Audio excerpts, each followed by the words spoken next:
Hello everyone, আসসালামু আলাইকুম। সবাই কেমন আছেন? আশা করি সবাই ভালো আছেন। আলহামদুলিল্লাহ আমিও ভালো আছি। পরিশ্রম লজ্জা নয়, লজ্জা অলসতায়। আমার এই খামারে আমি তুলেছি হাঁস, মুরগি, ছাগল। কিন্তু মাছের উপদ্রব এতটাই বেড়েছে যে ওদের থেকে মাছই মনে হয় আমি চাষ করতেছি, মাছই পালন করতেছি। তো আজকে কয়টা দিন ধরে এই মাছই একদমই তাড়ানো যাচ্ছে না। স্প্রে করি, প্রতিদিন পরিষ্কার করি, তারপরও মাছের পরিমাণটা অনেক বেশি হয়ে গেছে। তো আজকে ২-৩ দিন ধরে এরকম একটা কীটনাশক দিয়ে রাখতেছি, তারপরও মাছিগুলো এভাবে মরতেছে। তো তারপরেও মাছি মনে হয় যে একদম কমতেছে না কোনো ক্রমেই। আমার এই সিল্কি মুরগিটা অন্য এই দেশি মুরগিটার জন্য একদমই থাকতে পারে না। ও সবসময় কোণার মধ্যে গিয়ে থাকে, লুকায় থাকে। কারণ এ হচ্ছে তার বাচ্চা নিয়ে থাকে। ও খালি শুধু ভয়ে থাকে যে আমার বাচ্চাগুলো কি খেয়ে খেয়ে ফেলবে, নিয়ে যাবে এরকম। আর সিল্কি মুরগিটা যেহেতু দেখতে অদ্ভুত, এই অদ্ভুত দেখার জন্য আমার মনে হয় এজন্য আরো বেশি ওকে দেখতে পারে না। ওকে গিয়ে শুধু এই মা মুরগিটা ঠোকরায়। তো আমার এই দেশি মুরগিটার বাচ্চা কিন্তু মাশাআল্লাহ বড়ই হয়ে গেছে অনেকটা। তো ওদেরকে এখন এভাবেই ছেড়ে রাখি। আর খাঁচার মধ্যে রাখি যখন আমি বাসায় না থাকি, একটু বাহিরে থাকি, তখন আটকায় রাখি। কারণ বিড়ালের খুব উপদ্রব। বিড়ালের কারণে খাঁচার মধ্যে আটকায় রাখতে হয়। তা না হলে বিড়াল এসে আক্রমণ করে বাচ্চাদের উপর। তো রোজা থাকা অবস্থায় কথা বলতে মনে হয় যে কথা একটু বেঁধে যায়। আই তো আর আমার এই কক মুরগিগুলো নিয়ে আমি খুব প্যারায় আছি। এই মুরগিগুলো খাবার তো ভালোই খায়, কিন্তু খাবার এতটা পরিমাণ নষ্ট করে, মাঝেমধ্যে মেজাজটা খুব খারাপ হয়ে যায়।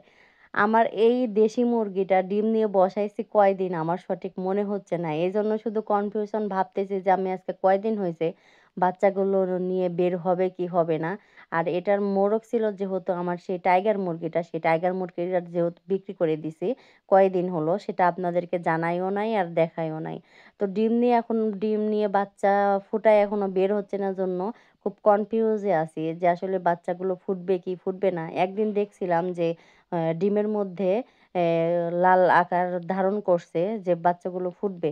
কিন্তু এখনো বের হচ্ছে না। তো আমি সঠিকভাবে মনেও করতে পারতেছি না যে আমি ডিম দিয়ে কবে বসাইছিলাম মুরগি। আর এই মুরগিটা নতুন, একদম নতুন হওয়ার কারণে মুরগিটা একটু ডিস্টার্ব আছে। মানে ডিম থেকে দেখা যায় যে ২-৩ বার ওঠে।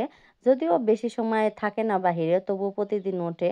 আবার ১২ টা ডিম দেওয়ার কারণে ডিম থেকে এ সরে বসে থাকে। আবার ডিম নিয়ে এসে দিতে হয়।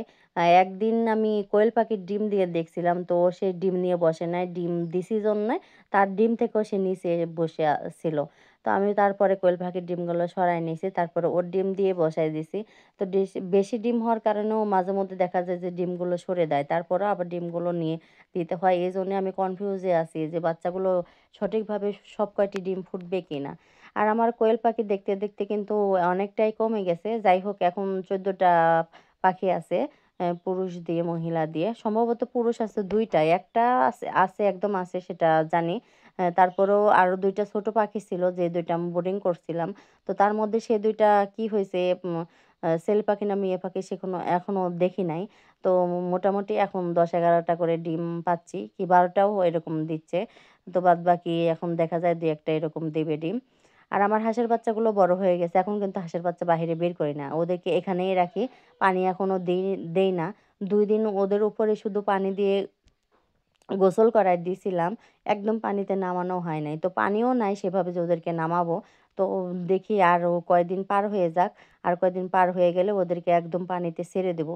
ছেড়ে দিয়ে দেখব। আর আমি কিন্তু আমার বেজিং হাঁস আর রাজহাঁসগুলোকে আলাদা করে রাখছি।